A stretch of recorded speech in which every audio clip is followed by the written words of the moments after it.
Tell us a little bit about the process before that election in November. Well, right now, we're in what we call, we're vying for delegates. Right. Mm-hmm. And in a caucus situation in the Democratic 7th Congressional District, we will send 200 people to the convention in Richmond. Now, we will have a caucus in all 9 counties of the 7th District, plus part of the city of Richmond is included. We will do that on April 14th. And then we will have people go and vote and become delegates to the convention, which will be held on April 28th. Okay. And whoever gets the most votes wins, and that's the way it is. And then you'll go up in November.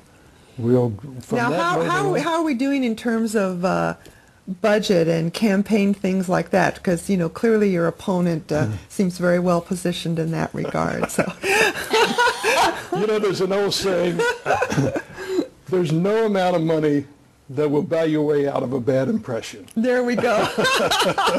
So when I look at my opposition's money, of course we're going to have money too. We have people all over America on our Facebook page, on our Twitter page. They email us every day.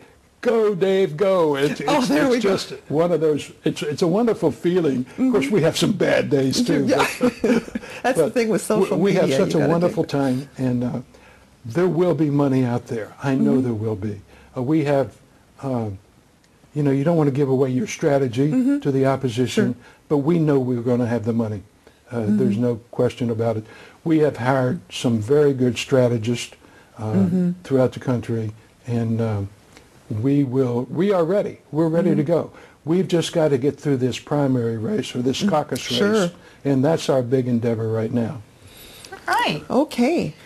So we've talked about job creation, education, Social Security, Medicare, the housing thing, women's rights. Do you have any other pressing priorities? Well, I say to people, we need women's rights, we need union rights, we need civil rights, and this voter suppression is just, I thought we left that years and years ago, but now it's creeped up again. If I am lucky enough to become a congressman, and I just have that feeling, good feeling about that, I know that one of my very first tasks will be to go around, see if I can't get 100 co-sponsors on a bill to make it a law that in all federal elections, all voting machines must have a paper trail backup. And no voter identification is required. Because we find out that voter fraud doesn't happen at the polls. It happens someplace between the polls and the time that the ballots are counted. So that's my philosophy about that. I have lived in other states where there's no voter ID required. I think it violates a person's civil rights to require. You've heard the story about the 86-year-old lady who's always voted, and now she can't vote because she doesn't have an ID card. That's wrong. It's not right.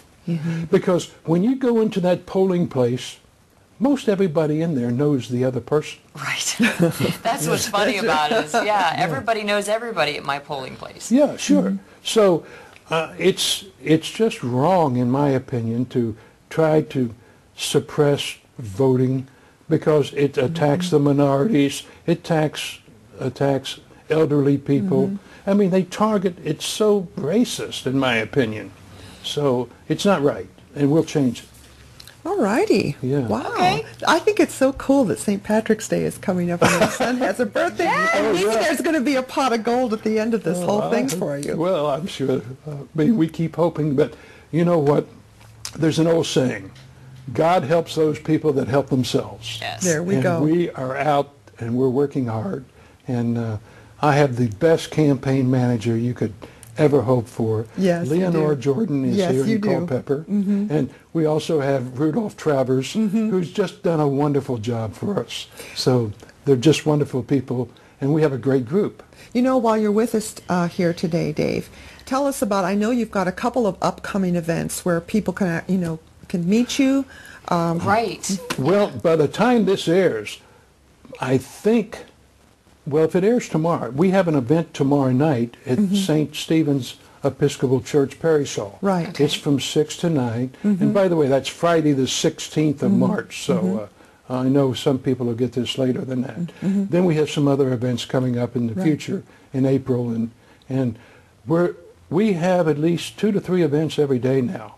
So it's... Well, and you've got a fair territory to cover, because it's not just Culpeper, but some of the surrounding counties that are involved in District 7. 70% of all the voters are near the Richmond area. So we spend a lot of our time in Richmond, in the city. And we've been lucky enough to be on Channel 6 down there. They've been very kind to us. And, Do you have they were a nice. Do you have a website? Yes. We do. So I mean, I'm just looking for a place that people could go to find out Well, about thank you events for asking. and where they could meet you. Well, no, we have, it's www.hunsickerforcongress.com. Hunsicker for And that's Congress. Hunsicker. Okay. Hunsickerforcongress.com. Okay. And can I say something to the audience here too? Absolutely. Feel free. Anybody who wishes to donate to our cause, please do. We'd love to have your donation. And just think, you can change America for the better. All right. Yeah. Perfect. Great. Well, thank you so much for joining us It's today. been so much fun. Thank you for having Yes. us. Thank you so much, Yeah. and all the best to you. And we've got St. Patrick's Day coming up, so Oh, cool. good. And happy birthday to your son. Well, Yes. thank you. And please come back. We've got more on It's All Local.